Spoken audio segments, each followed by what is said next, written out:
아반떼 전조등이 어둠을 겨우 긁어냈다. 북한산 자락으로 나 있는 굽은 도로. 양쪽으로 소나무가 들이닥쳤다. 라디오는 아주 작게 켰다. 제목도 모르는 바이올린 곡. 심장 박동을 눌러보려고. 시급 22,000원. 그 숫자가 계속 머리를 때렸다. 운전대 위에서 엄지로 두드렸다. 주 5일 밤 8시간. 내 인생에서 본 적 없는 돈. 그리고 지금 내가 절실히 필요한 돈. 아버지의 병원비가 주방 식탁의 위협처럼 포개져 있었다. 등록금도 다음 주다. 80만 원. 내 통장엔 없는 숫자. 하지만 이 일, 밤근무, 버들가을 어린이 호스피스, 모든 걸 바꿀 수 있을지도. 건물이 수풀을 찢고 나타났다. 어두운 벽돌, 각진 지붕, 고딕 소설에서 튀어나온 모양새. 3층 유리창이 별이 박힌 하늘을 등지고 나를 내려다봤다. 대부분 꺼져 있었다. 몇몇만 밤등의 호박빛, 텅 빈 주차장에 차 2대, 오래된 소나타와 아마 관리자 차. 엔진이 식으며 딸깍거리는 소리를 들었다. 도밍등 아래에서 노트를 다시 펼쳤다. 소아 활력 징후, 약물 투여 절차, 응급 프로토콜. 서울보건전문대에서 3년 내내 머릿속에 쑤셔 넣던 것들. 와이어테 안경을 고쳐 썼다. 시계를 봤다. 밤 10시 42분. 교대까지 8분. 책과 물병을 챙기자 무게가 어깨를 눌렀다. 엄마의 목소리가 떠올랐다. 준호야, 넌 많은 사람을 도울 거야. 너라면 해. 아미 목소리와 기운을. 결국 모든 걸 앗아가기 전에. 그때 알았다. 세상에 의학 지식이 다 있어도 안 되는 게 있다는 걸. 정문은 잠겨 있었다. 전화 면접때 들은 대로 연문, 야간 직원 출입구가 있었다. 복도는 어스레했다. 병원식 녹색 벽, 형광등이 냉혹하게 반사됐다. 냄새가 먼저 쳤다. 소독약, 그리고 다른 무언가. 설명하기 어려운 향. 오래된 물에 담근 꽃처럼 차갑고 미묘하게 달콤한. 강준호 씨죠? 소리에 화들짝 돌아섰다. 스크럽을 입은 여자가 모퉁이에서 나왔다. 바로 알 수 있었다. 낮 근무 간호사, 오늘 나를 교육해준다는 사람. 정미숙. 40대. 너무 이른 회색 머리를 대충 묶었다. 장기병동에서 일한 사람에게서만 보이는 눈. 깊게 피로한. 그런데 그 속에 더 있었다. 잘 가둬둔 불안. 손이 미세하게 떨렸다. 네, 강준호입니다. 늦게까지. 빨리 얘기해야 해요. 내 말을 끊고 시계를 흘깃 봤다. 난 11시에 나갈 겁니다. 미숙은 빠른 걸음으로 복도를 이끌었다. 바닥엔 리놀륨. 운동화가 슥슥. 관리자가 전형적인 소아병동처럼 말했다 해도 야간에는 따로 지켜야 할 게 있어요. 작은 휴게실로 들어갔다. 형광등이 깜빡거렸다. 고물이 된 커피포트, 맞지 않는 의자 몇 개. 미숙은 가방에서 코팅된 종이를 꺼냈다. 법률 문서 다루듯 조심스레 탁지에 놓았다. 규칙입니다. 그녀는 거의 속삭였다.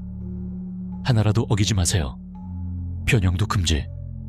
아이들의 안전이 여기에 달렸어요. 당신 것도. 나는 약물 스케줄이나 응급대응 같은 병원 규정일 거라 생각했다. 그런데 아니었다. 논리로는 설명되지 않는 목록. 버들가을 어린이 호스피스 야간 규칙.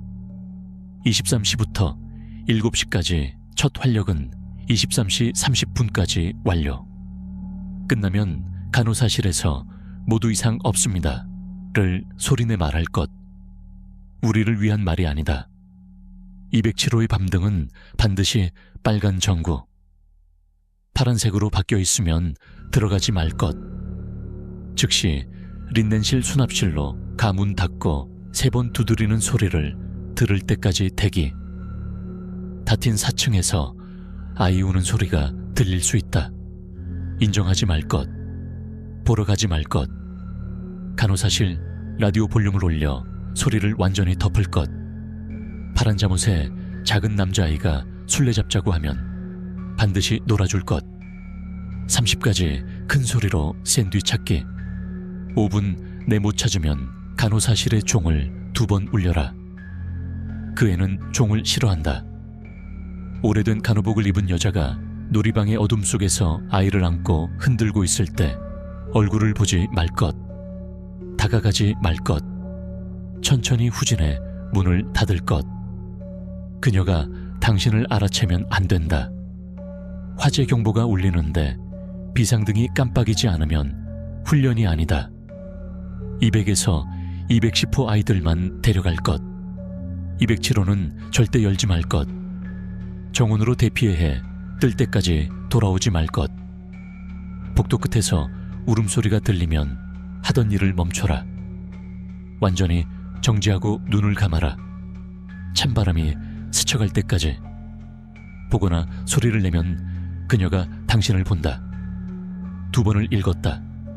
새내기 놀리기라며 그녀가 웃어주길 기다렸다. 그녀는 웃지 않았다. 흰 주먹, 핏기 빠진 손등. 보험 때문에 만든 황당한 안전 매뉴얼인가요? 억지로 농담을 던졌다. 미숙의 웃음은 비었다. 마르고 쓴. 그랬으면 좋겠네요. 그녀는 벌떡 일어나 가방을 챙겼다. 난 여기서 15년 버텼어요, 준호씨. 15년 동안 이걸 지켜서. 그래서 아직 살아있고 아마 정신도요. 문과에서 멈췄다. 동정 같은 눈빛. 의학적 건 기본 매뉴얼대로 하면 됩니다. 차트, 약 스케줄, 응급. 하지만 이건. 그녀가 코팅지를 가리켰다. 이게 당신을 지켜요. 잠깐만요, 정 간호사. 이미 발걸음은 빨라지고 있었다. 옆문이 쾅 닫혔다. 곧이어 절박한 시동소리. 작은 창으로 소나타의 미등이 소나무 숲속으로 사라지는 걸 봤다. 나만 남았다. 말도 안 되는 규칙. 그리고 내 한참 넘은 역량. 시계를 봤다. 10시 48분. 12분 후면 교대. 11시 30분까지 첫 라운드를 끝내려면 벌써 늦었다. 규칙표를 접어 가슴 포켓에 넣었다. 아마 신입 골려먹기일 거라고. 이곳 일 자체가 이미 충분히 힘드니까 나름의 전통일 거라고 스스로 설득했다. 차트는 안내대로 2층 중앙 간호사실에 있었다. 현재 아이 7, 6세에서 10세. 말기 질환. 가슴이 조여왔다. 교과서 속 병명이 살아있는 얼굴을 가졌을 때 느끼는 그 무력감. 그래도 나는 소아를 원했다.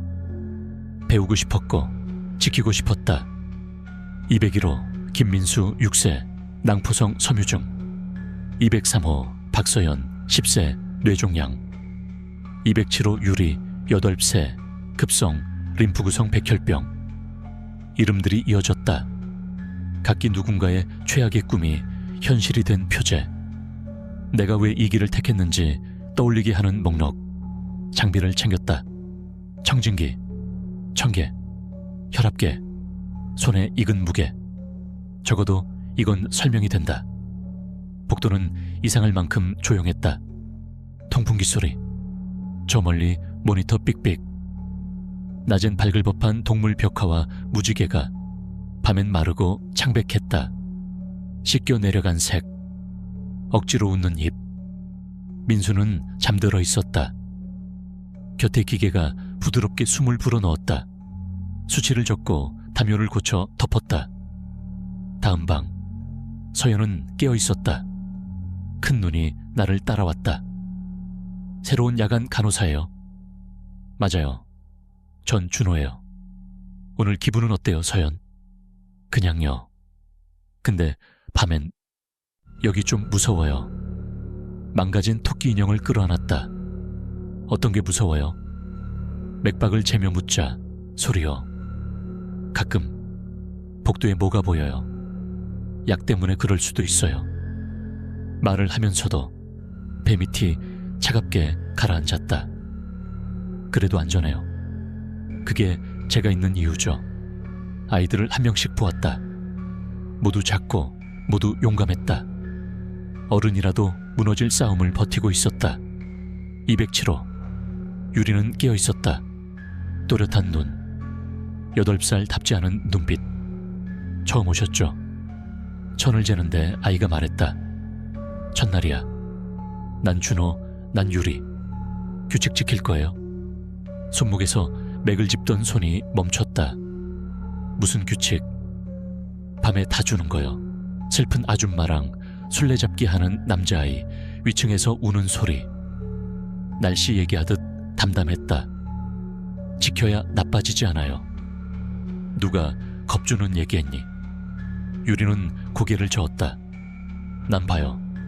슬픈 아줌마는 가끔 문틈에서 봐요. 도와주고 싶대요. 근데 그 도움은 좋아지게 하는 게 아니에요. 벽 쪽 밤등을 가리켰다. 빨간불이 방을 루비색으로 적셨다. 이거 있으면 그나마 안 와요. 빨간불 보면 슬프대요. 근데 화내는 슬픔은 아니래요. 그냥 오래 울어서 그런 슬픔. 활력을 맞췄다. 손은 정확했다. 마음만 흔들렸다. 난 간호사들한테 말했니? 알아요. 그래서 빨간불 달아줬대요. 그리고 밤엔 절대 방에서 나가지 말라 했어요. 무슨 소리를 들어도 이불을 턱까지 끌어올렸다. 8살짜리 아이 모습으로 돌아가며 속삭였다. 간호사 아저씨, 착해 보여요. 규칙 꼭 지켜요. 11시 25분. 첫 라운드 종료. 차트엔 평범한 숫자들이 눌려앉았다. 이상 없음. 그런데 가슴속 이상만 커졌다. 간호사실로 돌아왔다. 빈 복도가 양쪽으로 길게 늘어졌다. 문 아래로 새는 불빛만 웅덩이처럼 깔렸다. 코팅지를 꺼냈다. 1번. 끝나면 간호사실에서 모두 이상 없습니다 라고 소리내 말한다. 우리를 위한 말이 아니다. 바보 같아 보였다. 그래도 떠올랐다. 미숙의 떨림, 유리의 눈. 미신을 맞춰주면 뭐가 나쁘랴. 나는 말했다. 모두 이상 없습니다. 처음엔 아무 일도 없었다. 곧 공기가 달라졌다. 천둥전의 정적. 압력이 살짝 내려앉는 느낌. 팔에 솟는 털. 온도가 몇 도 가라앉았다. 어디선가 한숨 같은 소리. 건물 자체가 숨을 참다 내쉰 것처럼. 그때 207에서 이상이 보였다. 문틈 아래 빛. 빨강이 아니었다. 차갑고 푸른색. 발소리가 복대 요란했다. 가까이 다가가 문 아랫부분을 보았다. 밤등이 파란 빛을 깔고 있었다. 세년 내내 몸에 밴 본능이 소리쳤다. 들어가서 확인해. 색 변화는 오작동일 수 있어. 의료 장비 문제일 수도. 즉시 개입. 그런데 미숙의 목소리가 겹쳤다. 아이들의 안전이 여기에 달렸어요. 당신 것도. 문고리 위에 손이 떠 있었다. 유리는 고르게 자는 듯했다. 숨소리 안정적. 생리적 긴급은 없다. 단지 빨갛던 불이 파랗게 바뀌었을 뿐. 2번. 파랗게 바뀌면 들어가지 말 것. 즉시 린넨실로 가서 3번 두드리는 소리를 들을 때까지 기다릴 것. 린넨실은 복도 끝. 좁았다. 세제와 섬유유연제 냄새가 쑥 올라왔다. 수건과 시트 사이로 몸을 끼워 넣고 문을 닫았다. 어둠이 확 쏟아졌다. 시계 야광. 11시 37분. 처음 몇 분은 우스웠다. 내가 뭘 하고 있는 거지? 훈련받은 간호사가 미신 때문에 옷장에 숨어 있다. 혹시 환자가 필요하면? 임상가로서 도망친 건가? 그때 소리가 들렸다. 복도 발자국. 어딘가 이상한 발자국. 끌리는 소리. 한쪽 다리를 심하게 절룩이는 사람 같았다. 천천히, 의도적으로. 병실 문 앞에서 멈췄다. 얇은 문에 귀를 대고 숨을 참고 들었다. 그리고 울음. 아주 멀리서 시작된 듯한 흐느낌. 가족 대기실에서 들을 법한 슬픔의 소리. 그런데 가까워질수록 무언가 틀렸다. 음색이 너무 낮다. 속이 빈 관처럼 울렸다. 슬픔의 울음이 아니었다. 부서진 것의 울음. 너무 오래 울어 다른 소리를 잊어버린 존재의 울음. 발자국이 린넨실 앞에서 멈췄다. 문 하나 사이 숨소리가 들렸다. 살아있는 리듬이 아니었다. 찢긴 호흡, 급하고 배고픈 소리. 임상지식이 속삭였다. 호흡기 응급, 바로 앞에 있다. 하지만 더 근원적인 무언가가 내 척수를 움켜쥐었다. 숨지마, 움직이지마, 살아. 시간이 찢어졌다. 다리는 저리고 굳었다. 차가운 것이 벽을 타고 스며들었다. 땀으로 셔츠가 들러붙었다. 시계만이 우주였다. 11시 42분, 11시 45분, 11시 48분. 울음은 멈추지 않았다. 가까워졌다, 멀어졌다. 다른 소리도 섞였다. 문이 열리고 닫히는 소리. 천이 벽을 스치는 속삭임. 의자 흔들리는 삐걱임. 한 번은 거의 사람 목소리라고 믿고 싶지 않은 자장가가 흘렀다. 11시 33분. 쿵, 쿵, 쿵. 문을 두드리는 3번의 소리. 나는 한 분을 더 기다렸다. 그리고 문을 열었다. 다리가 떨렸다. 복도는 텅 비었다. 조용했다. 207호의 문틈엔 다시 빨강이 흘렀다. 방으로 가보니 유리는 평온하게 자고 있었다. 피부색도 좋았다. 밤등은 처음부터 빨강이었던 것처럼 순진했다. 0시 30분. 휴게실로 돌아왔다. 손이 덜덜 떨렸다. 양리학 교과서를 펼쳤지만 글자가 전부 물이 됐다. 코팅지를 다시 펴서 손바닥으로 매만졌다. 방금 전까지 믿지 않던 것에 이상한 경외가 생겼다. 이건 신참 골려먹기가 아니었다. 보험도 아니었다. 살아남은 자들이 피와 공포로 쓴 지침. 밤 근무자에서 밤 근무자로 성경처럼 전해진 문장. 미숙의 두려움이, 관리자의 높은 이직률에 대한 슬쩍한 언급이 다 맞아떨어졌다. 시계를 봤다. 해 뜨려면 7시간 반. 내가 이곳을 나가 이 모든 게 악몽이었길 바랄 때까지 7시간 반. 하지만 난 돈이 필요했다. 아이들에게 도움이 되고 싶었다. 무엇에게서 지키는지 이해하지 못하더라도. 규칙표를 조심스레 접었다. 가슴 주머니, 심장 가까이에 넣었다. 남은 어둠이 닿을 때까지 거기에 둘 생각으로. 휴게실 창밖, 소나무가 바람도 없는데 흔들렸다. 건물 어딘가에서 아이 하나가 잠결에 기침했다. 삶과 그와는 다른 어딘가 사이에 사는 아이의 꿈. 밤은 이제 막 시작이었다. 둘째 밤엔 마음을 프로토콜처럼 접었다. 규칙은 미신이 아니었다. 멸균법처럼, 투약표처럼 절차였다. 시간표를 나눴다. 위험 구간을 비껴가게 라운드를 돌았다. 체크리스트 하나씩 줄을 그었다. 코팅지는 여전히 가슴 주머니에. 틈만 나면 빼내 읽었다. 손때가 스며들었다. 그 밤은 조용했다. 파란불도 없었다. 위층도 잠잠했다. 아이들의 숨이 일정했고 기계들은 잘 작동했다.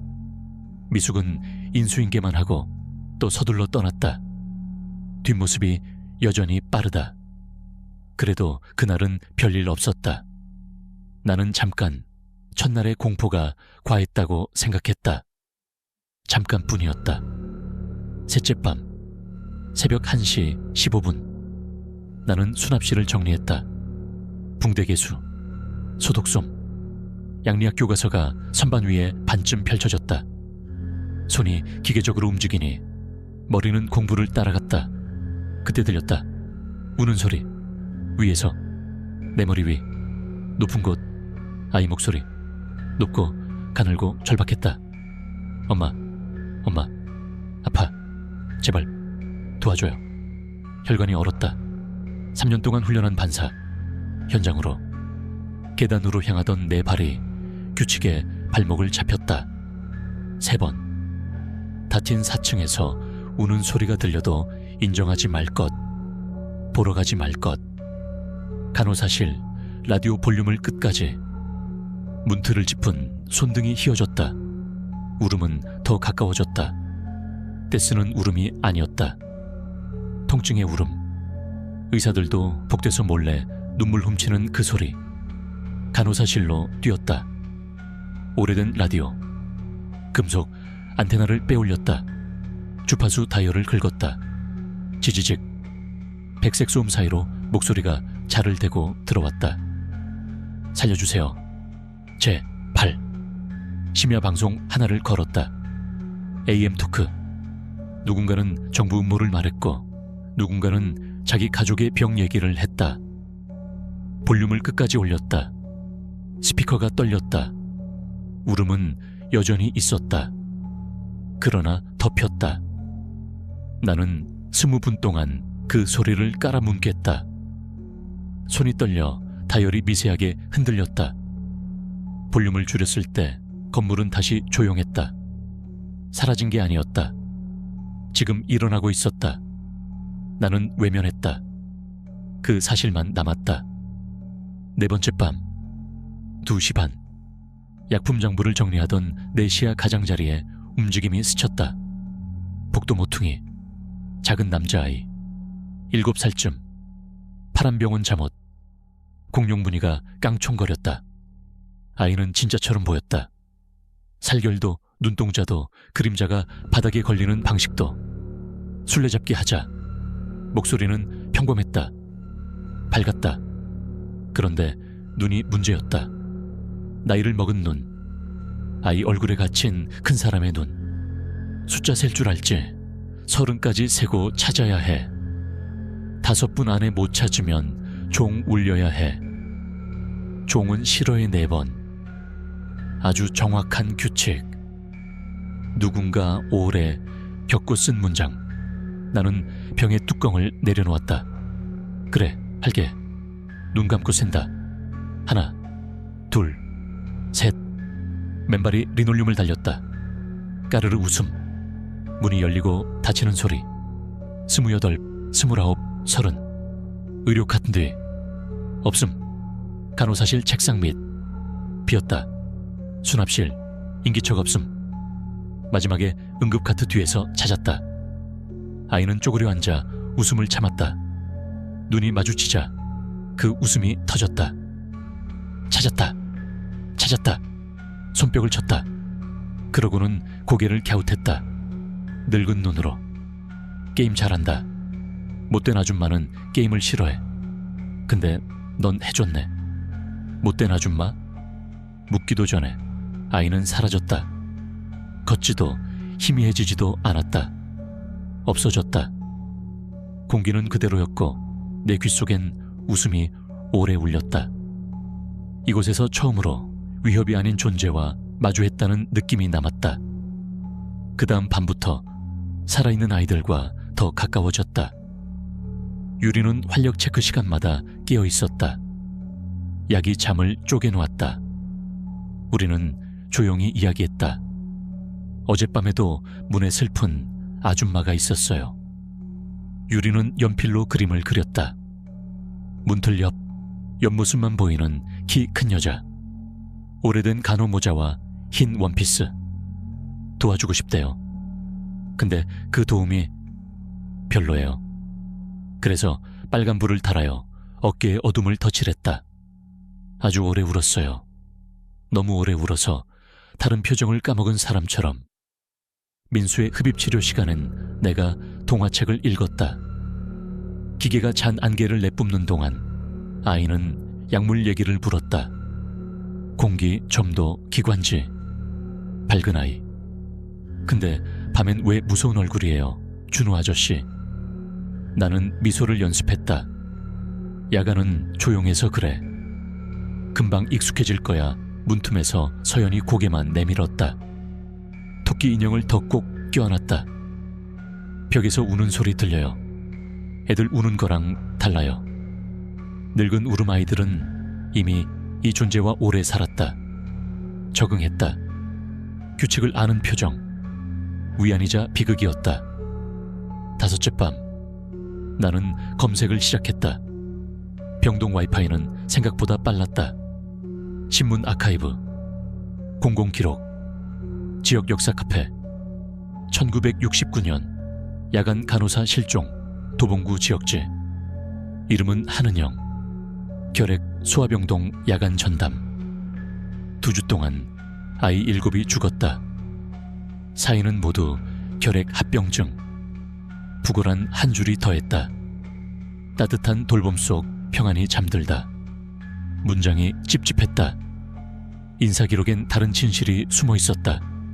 야간 이직률 1969년 이후 치솟았다. 대부분 6달을 못 넘겼다. 주간은 평이했다. 밤만 사람들이 떠났다. 1987년 기사. 7살 수술 중 사망. 이름은 최도윤. 공룡 잠옷을 좋아하던 아이. 간호사들과 술래잡기를 즐겼다고 했다. 도윤은 심야 수술 중 세상을 떴다. 그리고 여러 직원이 그 이후에도 복대서 그 아이와 놀아줬다고 누군가 인터뷰에서 말하고 있었다. 그림이 맞춰졌다. 한은영은 사라지지 않았다. 밤의 건물에 남았다. 고통을 끝내는 도움에 매달린 채 도윤도 남았다. 하지만 그는 지킨다. 규칙은 행정이 만든 게 아니었다. 밤 근무자들이 살면서 만든 것. 수없이 시행착오하고 잃고 결국 남겨둔 생존 문장. 그 뒤로는 사소한 징후에도 귀가 예민해졌다. 복도 끝에 스치는 키 큰 옆모습. 고개를 돌리면 사라졌다. 빈 병실에서 나오는 흐느낌. 다가가면 멎었다. 놀이방의 흔들의자는 아무도 없는데 아직 흔들렸다. 배경에 늘 있었다. 누군가 지켜보는 감각, 평가하는 시선. 알 수 없는 기준으로 내 움직임을 채점하는 느낌. 윤리와 규칙이 부딪혔다. 현직 간호사는 울음을 향해 달려야 한다. 그러나 여기서는 돌아서야 한다. 아이들을 지키려면 누군가를 포기해야 할 때도 있다. 머리는 이해했고 심장은 거부했다. 6째 밤, 아버지와 통화했다. 어때? 일은 할만하냐? 응. 조용해. 시급도 괜찮고 아이들 편안하게 해드리는 거야. 엄마가 원했을 일 나는 매끄럽게 거짓말을 했다. 아이러니하게도 의료행위 자체는 쉬웠다. 진통, 수면, 처치. 복잡한 건 다른 쪽이었다. 보지 않기, 대답하지 않기, 열지 않기.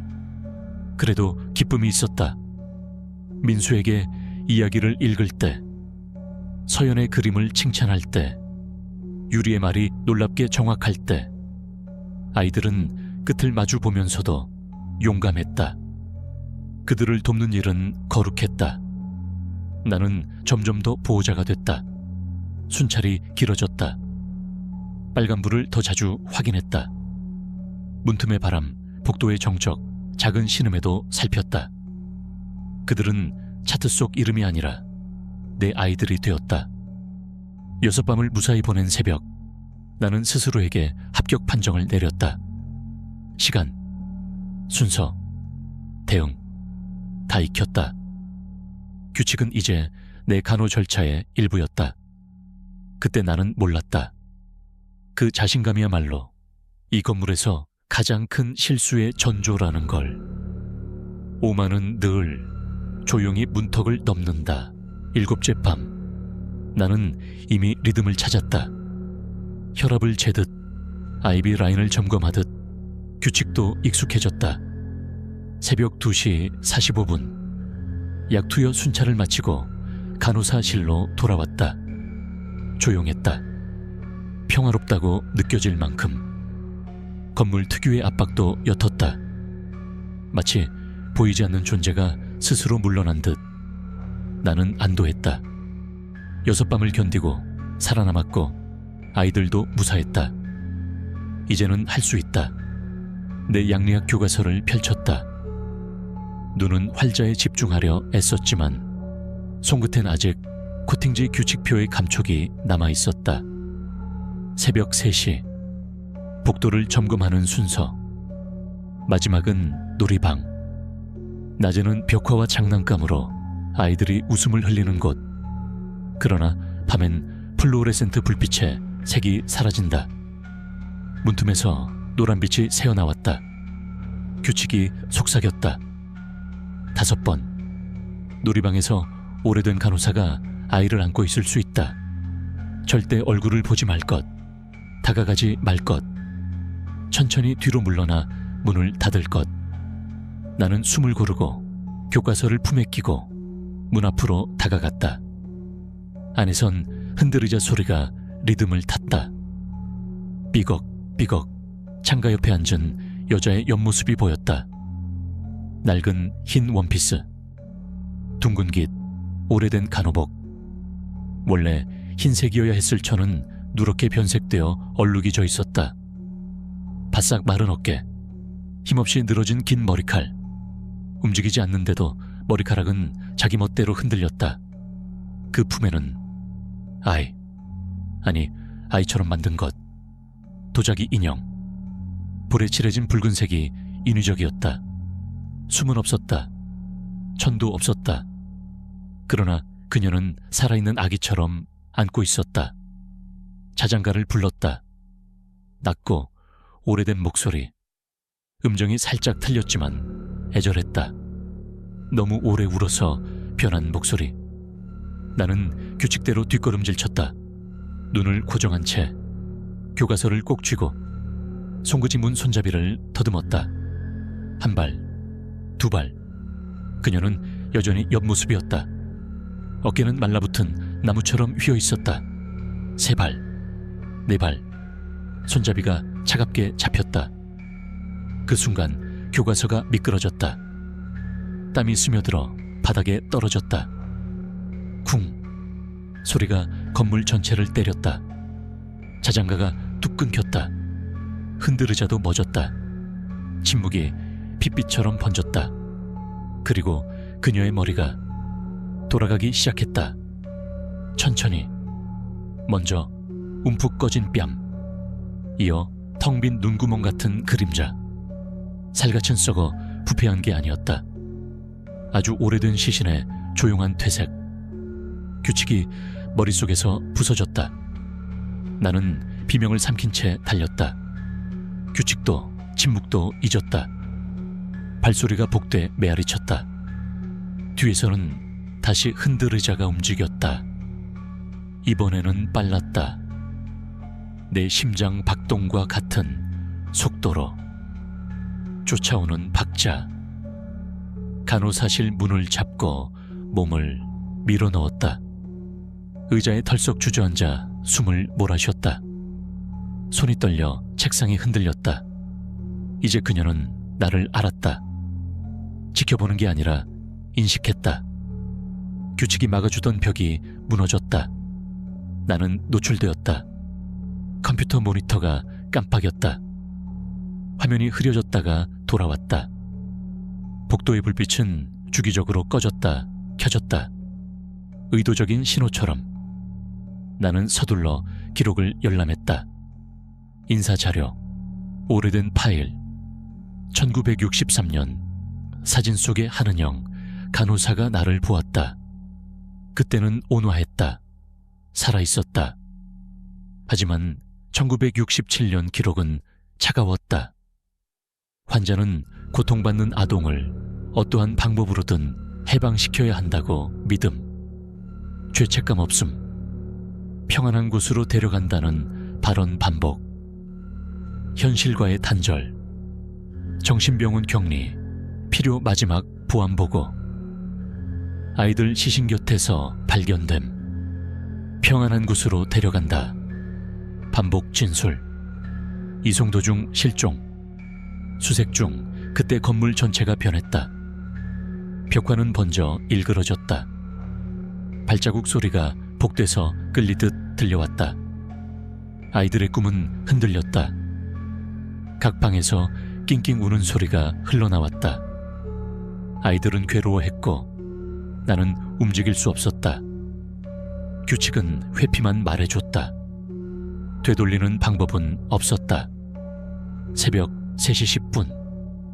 나는 차트를 보며 떨리는 손으로 활력 체크를 했다. 아이들은 잠들어 있었다. 유리는 빨간불 옆에서 조용히 숨을 쉬었다. 민수는 기계 소리에 묻혀 안정되었다. 서연은 토끼 인형을 끌어안았다. 그들의 평온이 내 선택에 달려 있었다.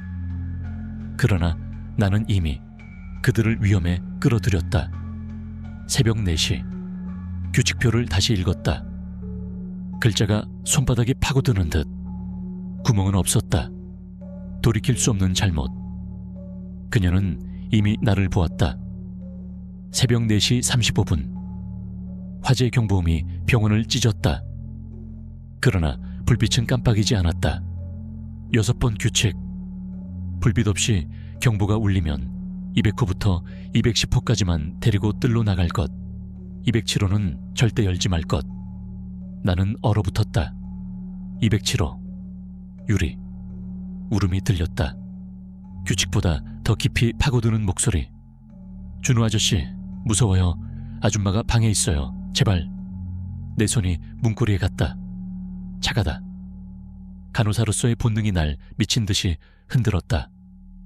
아이가 고통에 울고 있었다. 그러나 규칙은 금지했다. 아저씨, 제발 열어줘요. 불빛이 꺼졌어요. 나는 손을 떼었다. 발걸음을 돌렸다. 배신의 무게로 어깨가 꺾였다. 복도 끝에 그녀가 나타났다. 이번엔 더 선명했다. 시든 간호복, 길게 끌린 머리카락, 피처럼 얼룩진 앞치마. 울음소리는 이제 기쁨을 머금고 있었다.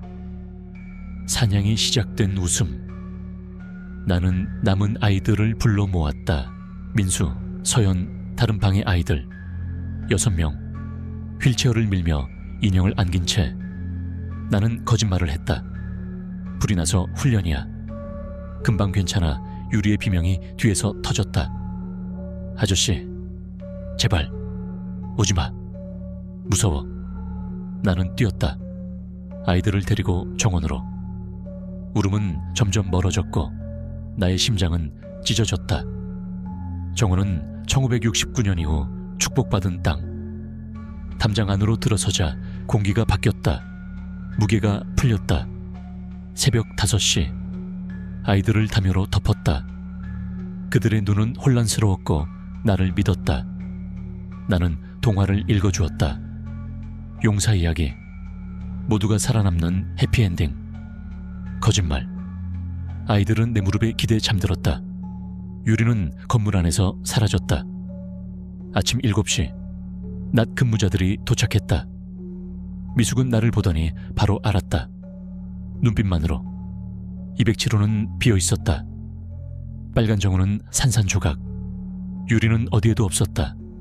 존재의 흔적마저 지워졌다. 오전 8시. 내 사직서는 이미 준비돼 있었다. 나는 더는 이곳에 남을 수 없었다. 떠나는 차 안 유리의 목소리가 귓게 울렸다. 준우 아저씨, 규칙 지켜요. 꼭. 숲은 다시 길을 삼켰다. 건물은 뒤로 사라졌다.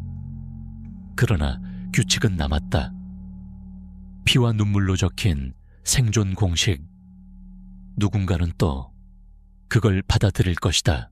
아침 햇살이 북한산 능선에 걸릴 때 나는 이미 건물을 떠났다.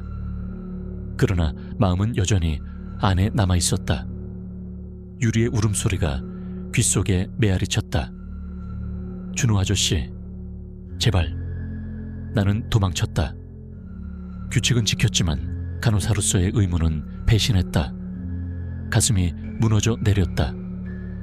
낮에 거짓 오전 7시 반. 행정실. 관리자는 이미 준비된 서류를 내밀었다. 207호 환자는 다른 전문 병원으로 전원되었습니다. 사인은 평온한 밤 중 별세로 기록됩니다. 말투는 기계적이었다. 익숙하다는 듯. 몇 번이고 반복된 시나리오. 나는 아무 말도 하지 못한 채 서명했다. 서류 위의 글씨가 거짓말처럼 비틀려 보였다. 병원을 나서며 미숙이 내 손목을 붙잡았다. 살아남으려면 규칙을 믿어야 해. 그 아이는. 그녀는 끝내 말을 잇지 못했다. 눈을 돌린 채 채올랐다. 나는 그녀의 표정에서 오래된 죄책감을 읽었다. 아마 그녀도 나처럼 누군가를 두고 떠난 적이 있을 것이다. 죄책감의 무게. 그날 밤 집에서도 잠들 수 없었다. 아버지의 약값, 등록금, 통장의 장호. 그 모든 게 머리에 떠올랐지만 유리의 얼굴이 더 크게 겹쳐졌다. 붉은 불빛, 깨진 정우, 파랗게 변한 어둠. 나는 그 순간을 수백 번 다시 떠올렸다. 문을 열었더라면. 그러나 결과는 뻔했다. 규칙을 어겼다면 모두가 사라졌을 것이다. 머리는 알았다. 그러나 가슴은 받아들이지 못했다. 나는 다시 규칙표를 꺼냈다. 손때가 눌어붙은 코팅지. 글자 하나하나가 날카롭게 박혔다. 아이들의 안전은 이것에 달려있다.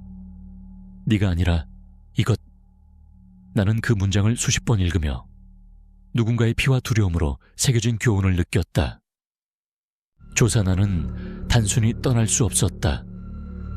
유리의 목소리가 발목을 붙잡았다. 그래서 나는 다시 기록을 파고들었다. 구청 도서관에서 옛 신문 마이크로필름을 열람했다. 1967년 10월.